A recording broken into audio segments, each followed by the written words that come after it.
We have to talk about Heretics, there's not that much to say about obviously. G2. Rogue SK, There's Heretics, Rogue, and SK. So let's do the Heretics ones. This is the roster where it's going to be the top lane is going to basically be Season 8 G2. It's Wunder, Jankos, Perkz. Perkz is mid lane. I love that they're running this back.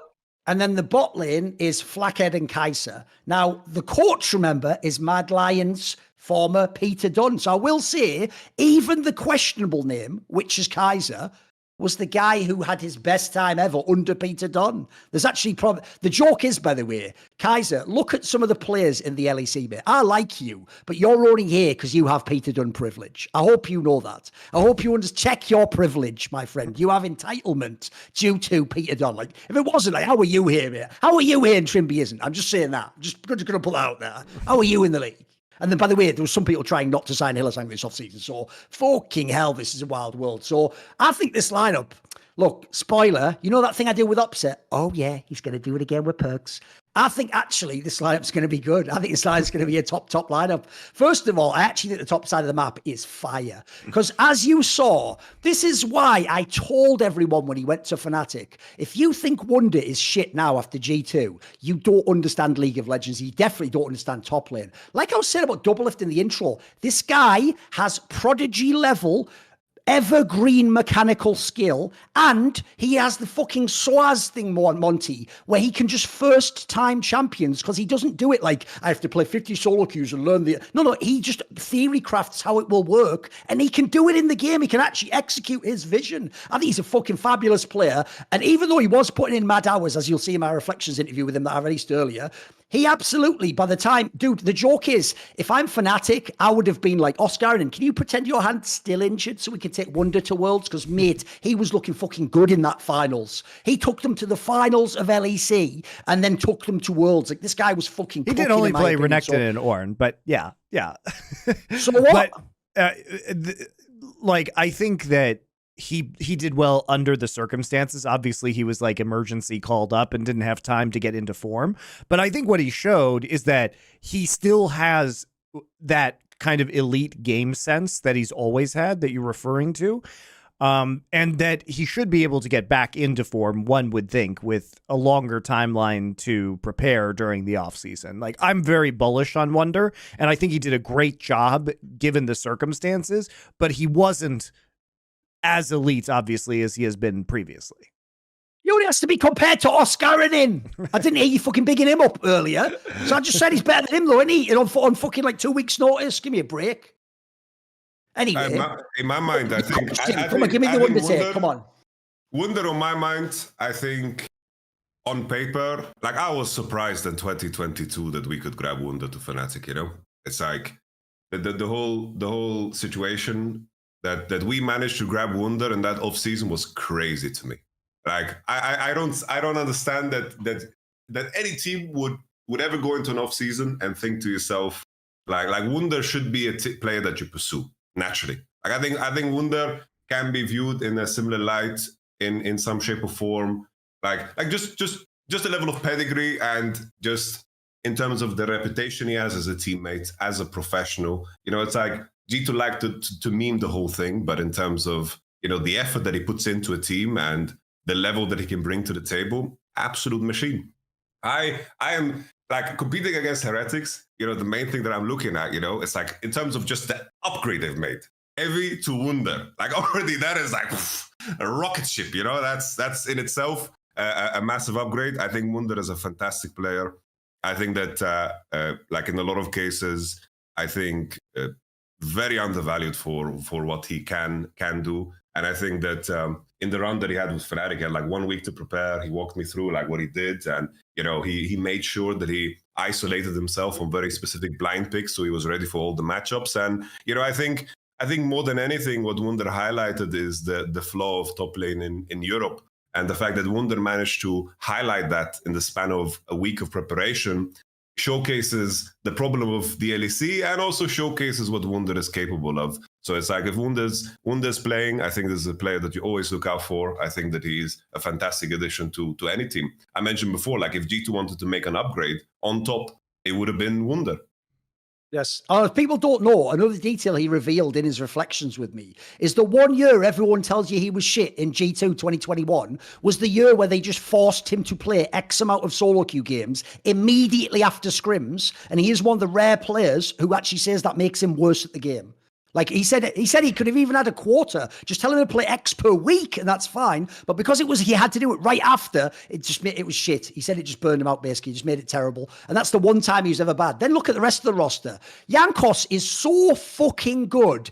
Forget LEC. He's just like he transcends Western jungle right now. The saddest thing he has as a player is because he's become the god tier fucking supportive, facilitative jungler, you have to have pieces to facilitate. And he didn't have them. He didn't have them until arguably Vethio at the end of the fucking season. So it was too late by then. And then it was too late to get in the season finals. And she just aced the split, basically. So Jankos is a fucking banger. And then also you've got Perkz. Now, yes, Perkz is coming off a bad split. He had some times that were looking rough. Oh, he was overpaid. Right? I'll just tell you right now what I heard. I heard he has accepted league minimum to play in this team. This is a guy who is a multi-millionaire and was on an enormous contract last year. If he accepts that, he is accepting 1, to win, and 2, to play with these guys. And that is fucking straight fire. If you want to tell Perkz is shit, he's the cheapest player in the league. He's a fucking legend. And by the way, think of two aspects to this team.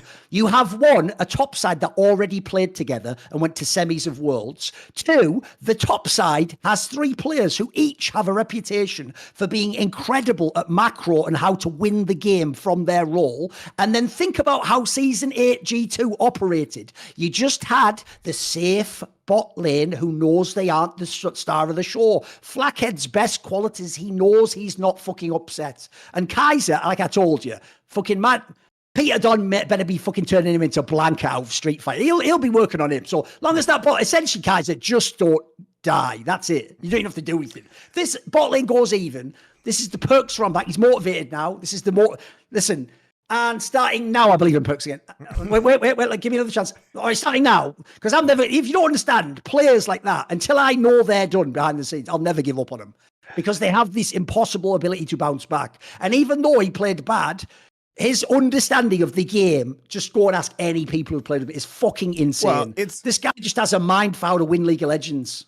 It's also that Vitality roster was just so consistently dysfunctional and had clearly kind of fallen apart on the inside by the end of last year. Like, Bo wasn't clicking with the rest of the team. So I think, look, Perkz is a player who consistently elevates the other players around him.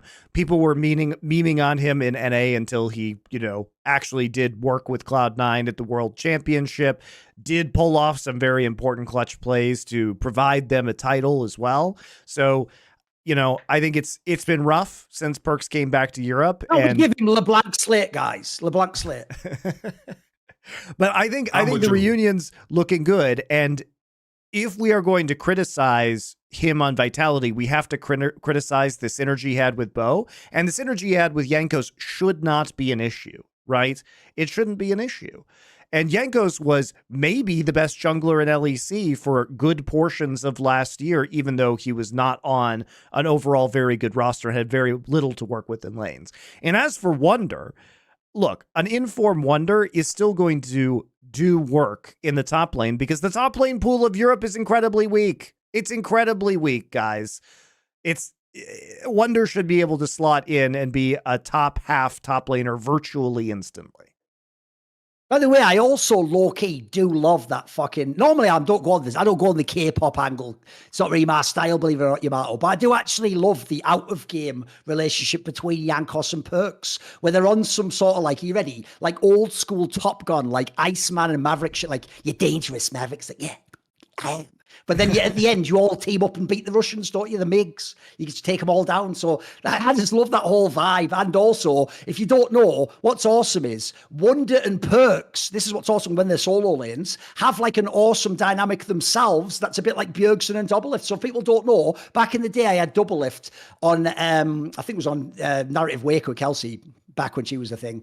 And basically on that show, he actually trash talked Bjergsen when he left and went to Team Liquid and said like what Bjergsen's flaws were, like he stayed in mid lane too long, he didn't roam or whatever. And then I got Bjergsen, and basically I was trying to get Bjergsen like trash talking back. And let's just say maybe he did, but maybe he didn't make it into the interview because I'm whatever, nice guy. And basically what I love about these two is I got them in both of their reflections to trash each other in a hilarious way. Because when I asked whose fault was it against IG when they got absolutely dumpstered, like obviously Perkz, to ignore the fact he was playing rookie and it didn't look good in like game 3 or whatever, he was just like, yeah, but I think Wonder has a problem against the Shy. He was just getting dumpstered all the time. So then I asked Wonder, like, what the fuck? He said, it's you. You're the one getting wrecked. And he was like, well, to be fair, I got wrecked by the Shy on Jace, but then when Rookie got the Jace, then Perkz got wrecked. So what I love about these guys already is, by the way, think about the insane mental strength these players have. They could even start bad, and I believe they can bounce back. And when you've got that like pre-existing synergy, it doesn't matter if you don't have the chemistry from day one. You can trust it's going to come. You're not going to go get together. Jankos and Perkz like, we should kick out this top laner and bring in some guy from the IRL. You're not going to do that. You're going to see it through. And like I say, that angle that Perkz is like getting a mega low salary, that is a very, very good omen in my opinion for this season. Very good omen. No, I'm with you. I think that like Wunder, Jankos, Perkz, I think as long as they are competing, I think that you can't count them out. Like if like they are, some of the goats out of Europe, right? Yes. And I think that you can never count them out. I think that Wunder and Jankos had great performances already, like last year. Perkz not so much, but I think that like if Perkz is put in the right situation, this is a player that can definitely like find form again. And I think that there's always that difference in terms of how you go out and how you like pretty much just bow out in a way. Like if you compare it, it's like Doublelift, right? One of the players that you regard as, fucking amazing. People consider him one of the GOATs right out of NA. And it's like, in terms of what happened in TL, it's like how he went out.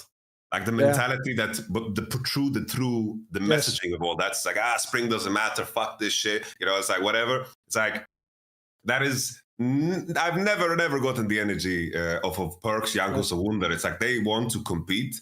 Their honor is through competing. They want to actively do so. Jankos, he could just stream and make a shit ton more money. Yeah, for sure. He still fucking streams and keeps busy because he wants to set himself up for success, but he has never stopped competing.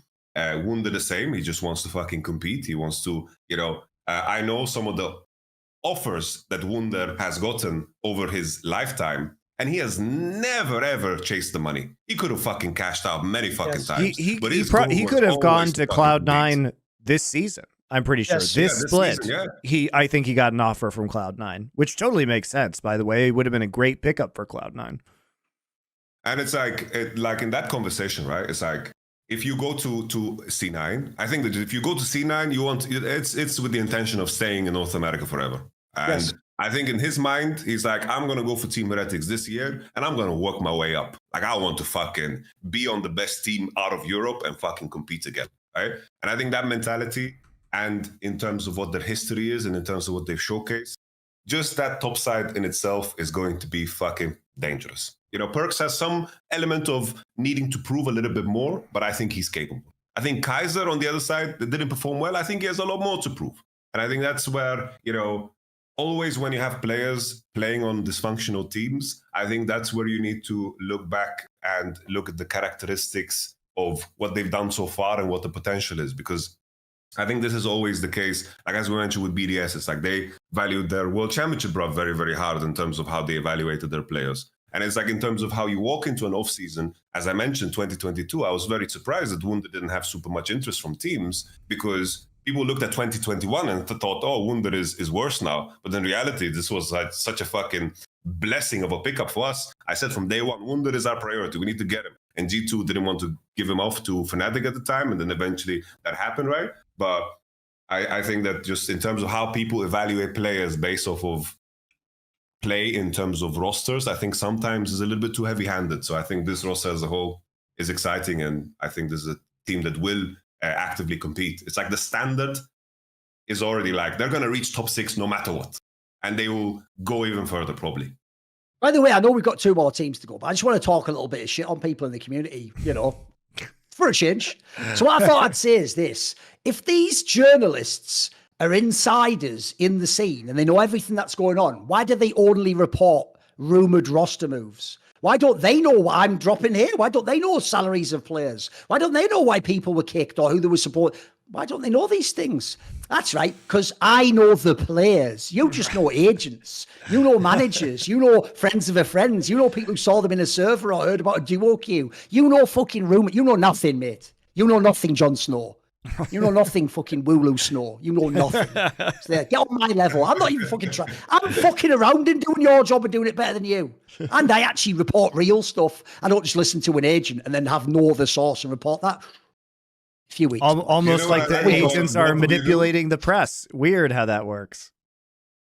I like what both of you guys do, because I like doing the same. It's like we have so much ammunition that we are sitting on. Yes. In terms of like old players and so forth. So we are just positioning ourselves correct, because we would never dishonor the trust that people have in sharing with us. We're just positioning ourselves until the day that information comes out. And I appreciate that so much about you. Shall I tell you something though that I'm going to do this just for you. Normally I only ever give like teasers to my Patreon community, but I actually had this one already locked and loaded from ages ago. So nothing can stop this now. Understand, all the keys have been turned, the nuclear launch has begun, and nothing can actually stop it coming out of the silo. This is just for you, Yamato. In the coming weeks, I will release a video about Reckless, where I let all of the nukes out of the silo. All of them. So I've been sitting on some stuff. I've gone and done magic. I'm going to let them all out. Now, luckily, he's over there in Korea. They have experience, nuke prevention and that. Maybe he'll be okay. His teammates will know what I'm saying anyway. But spoiler, all those things you've heard behind the scenes, mate, that plus more, plus a fucking hot dog, plus this order of fries, plus the dessert, and get the fuck out the restaurant at the end, because you're not going to need any more after this, mate. You are going to be full. You are going to be sated. It's going to be like that Monty Python skit. If they even give you a fucking mint, you'll explode. It'd be too much at that point in time. Well, I like burgers. So. There you go. Exactly. Oh, shit. There okay. I'm just only teasing it because I've got all the shit locked up. I don't need, you can go to every store. You can go, hey, don't tell him anything. Too late. The horse has bolted. You can close the door. It's too late now, homie. I'm riding that wild star. I don't know where the analogy's going. Whatever. It's coming, though. It's coming. Ooh, and you know what? I'm going to explain this at the beginning of the video. This is where I'm going to really stick I don't just stick the knife in your mouth. I twist it. Because I like to see I'd move away from the blade. Here's what I'm going to do at the beginning. I'm not doing this because of Reckless. By the way, I've never met Reckless. I've never talked to Reckless. I don't know anything about Reckless. I could have coached him, but that was a story from years ago. I don't know anything about Reckless. It's only because of those annoying fucking fans for 10 years telling me that I'm a liar about all this. And I don't know. So I said, you know what, motherfuckers? I'm going to go and use all the powers of investigative journalism. I'm going to show you. Basically, this is the end of fucking Bird Box, and I'm just holding your eyes open like, no, it's Reckless now. Jesus.